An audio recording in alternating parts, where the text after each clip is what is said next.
হযরতে ইউসুফ আলাইহিস সালাতু ওয়াস সালাম নিরপরাধ একজন মানুষকে জেলখানায় পাঠিয়ে দেওয়া হচ্ছে। আল্লাহ রাব্বুল আলামিন ৩৬ নম্বর আয়াতে কারিমা সূরা ইউসুফের ভিতরে বলছেন, ওয়াদাখালা মাআহুস সিজনা ফাতায়ান। হযরতে ইউসুফ আলাইহিস সালাতু ওয়াস সালাম যেদিন কারাগারের ভিতরে ঢুকতেছেন, একই কারাগারের ভিতরে তার সঙ্গে আরো দুইজন যুবক প্রবেশ করেছিল। হযরতে ইউসুফ কারাগারের ভিতরে যাচ্ছেন, একই দিনই একই কারাগারে তার সঙ্গে আরো দুইজন যুবক জেলখানার ভিতরে প্রবেশ করছেন। আল্লাহ পাক বলছেন, ক্বালা আহাদুহুমা ইন্নী আরানি আ'সিরু খামরা। দুইজনের ভিতরে একজন বলল, ইউসুফ, আমি গত রজনীতে স্বপ্নে দেখেছি আমি আঙ্গুরের রস নিংড়াচ্ছি এবং মদ প্রস্তুত করেছি। আঙ্গুর থেকে রস নিংড়াইয়া আমি মদ তৈরি করতেছি। আমি গত রজনীতে স্বপ্নে দেখেছি। ওয়াকাল আল আখারু, আর একজন বলল, ইন্নী আরানি আহমিলু ফাওকা, আমি গত রজনীতে স্বপ্নে দেখেছি মাথার উপর করে আমি রুটি বহন করছি, আর এই রুটিগুলো পাখি আমার মাথার উপর দিয়ে খাচ্ছে আর তারা উড়ে উড়ে চলে যাচ্ছে। এই দুইজন বলল, নাব্বিনা বিতাওয়িলিহি, আমাদের এই দুইটা স্বপ্নের ব্যাখ্যা তুমি আমাদেরকে বলে দাও। বলুন সুবহানাল্লাহ। একই সঙ্গে থাকে জেলখানাত, তিনজনই হলেন কয়েদি।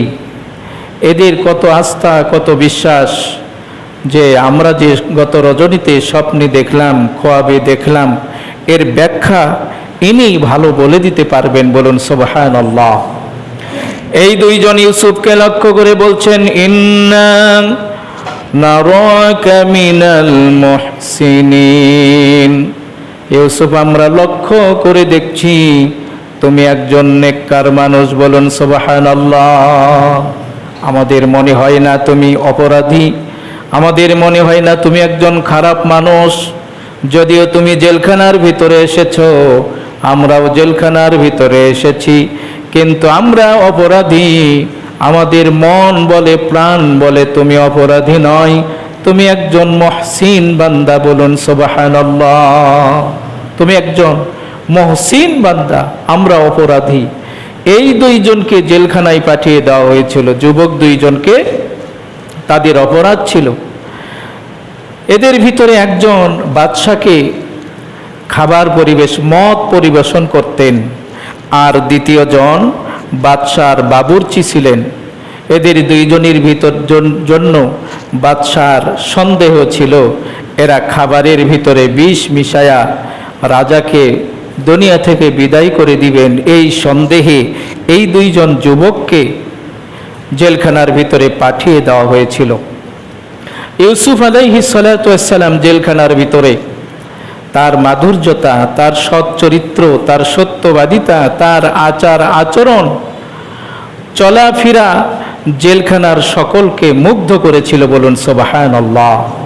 যারা আল্লাহওয়ালা হন, জেলখানার ভিতরে গেলেও মানুষের সঙ্গে ভালো আচরণ তারা করেন, তাদেরকে দ্বীনি দাওয়াত পরিবেশন করেন, তাদেরকে ইসলামের দিকে আহ্বান করেন। যদিও তারা জেলখানার একজন কয়েদি, কিন্তু তারা মনের দিক থেকে এদের এই তৃপ্তি যে আমরা অপরাধ করে জেলখানার ভিতরে আসি নাই। বলুন আলহামদুলিল্লাহ।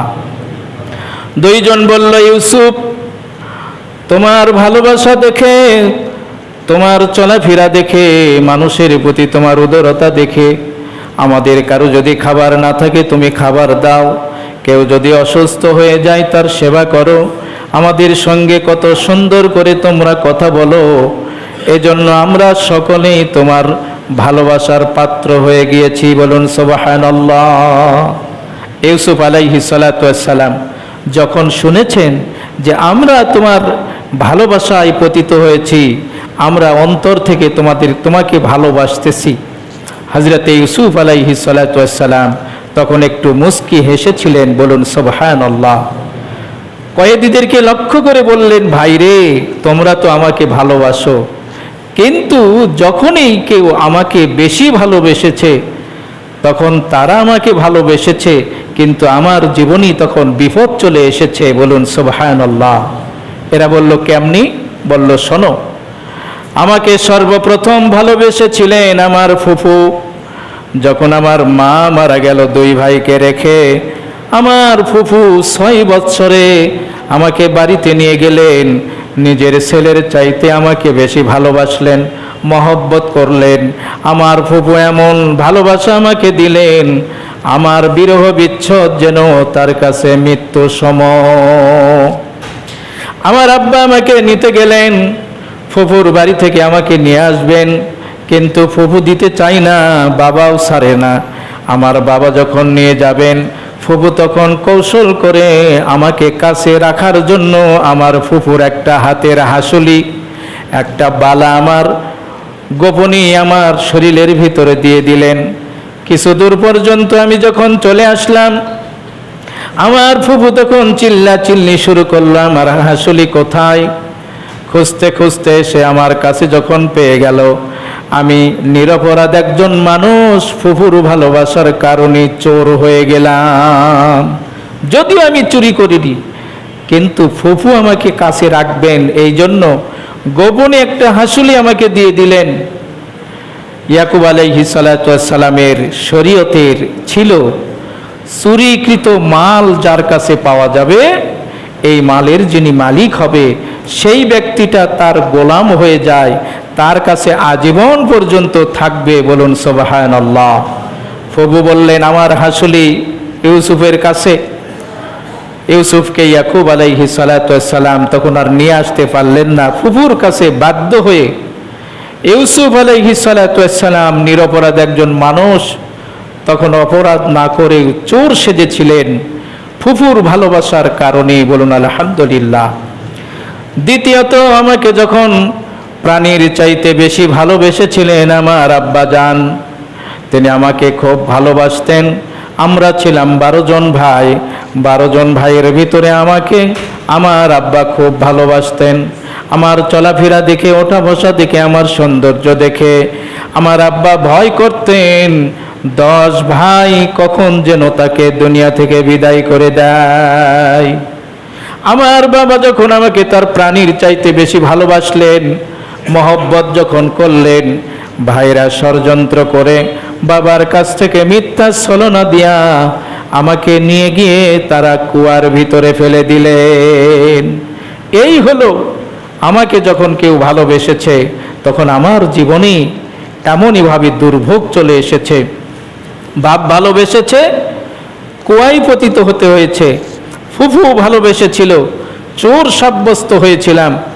এরপরে কূপ থেকে যখন নিস্তার পেলাম, আমি তখন বিরাট একটা সিংহাসনে, বিরাট একটি অর্থমন্ত্রীর বাসার একজন সদস্য হলাম। বলুন সুবহানাল্লাহ।